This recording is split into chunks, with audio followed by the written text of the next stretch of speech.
we're going to talk about spinning yarn from wool. And we're going to use a drop spindle. This is a drop spindle. They've been around for thousands of years, and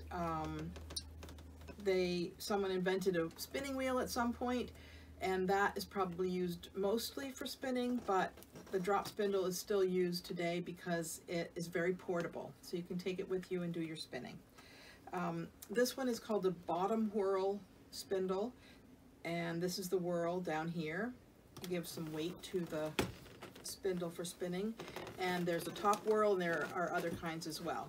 This is the shaft, and this one has, on the top of the shaft, has a hook. There's also a notch. Some of them don't have the hook, and the notch and the hook are where you place the yarn to do the next section of spinning.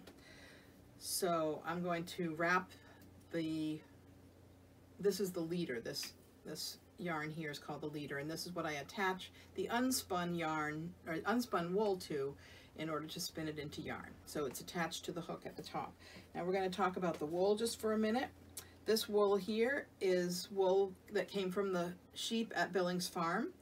The sheep here are Southdown, that's the breed, and that is the breed that Frederick Billings imported from England in 1869 when he started the farm, and it's the breed that we have today. Now, Southdown were especially popular because they were very good for meat as well as wool. The wool is quite nice, it's soft, and works well. So we're going to start by drafting. Now, drafting is when you pull the wool fibers apart to a certain thickness, and that thickness determines how thick your yarn is. So if I tried to spin this thickness, I'm going to twist it up, and you'll see it would make yarn that's this thick. That's very thick. I don't even know that it would stay spun. We're going to draft it down to a thinner thickness for the yarn that we're going to spin today. So if you're just beginning, it's a good idea to do what we call pre-draft, which is to draft out a fair length before you begin to spin, so you don't have to think about drafting while you're spinning. And we're going to use a method called park and draft, which normally would give you time to draft in between, but we pre-drafted, so we will just sort of arrange things. What we're going to do is take the leader and slip the end of the unspun wool into that loop, and then hold both ends of the unspun wool. And I like to put the extra wool over my shoulder so it's out of the way. Sometimes it gets caught up in the spinning. Now we're going to spin this drop spindle clockwise. I'm just going to give it a twist, and you'll see how the twist goes into the yarn. It's going to go into the leader just to begin with here. Now you can see that that is twisted, but I'm going to twist it even more. I like to see some kinks in there. That gives me plenty of twist that will then go up into my unspun wool and turn it into yarn. So I'm going to spin it again clockwise.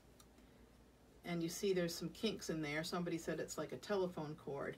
So now I'm going to park the spindle in between my knees here so that it does not unspin. I'm going to switch hands and hold the top of the twisted part with my right hand and just manage the wool, the unspun wool, with my left. Now I'm going to allow this, I'm going to loosen my pinch fingers and move my finger and thumb up the wool and allow the spin, the twist, to climb up into this wool. And that spins it and turns it into yarn. I'm just going to twist that a little bit extra there.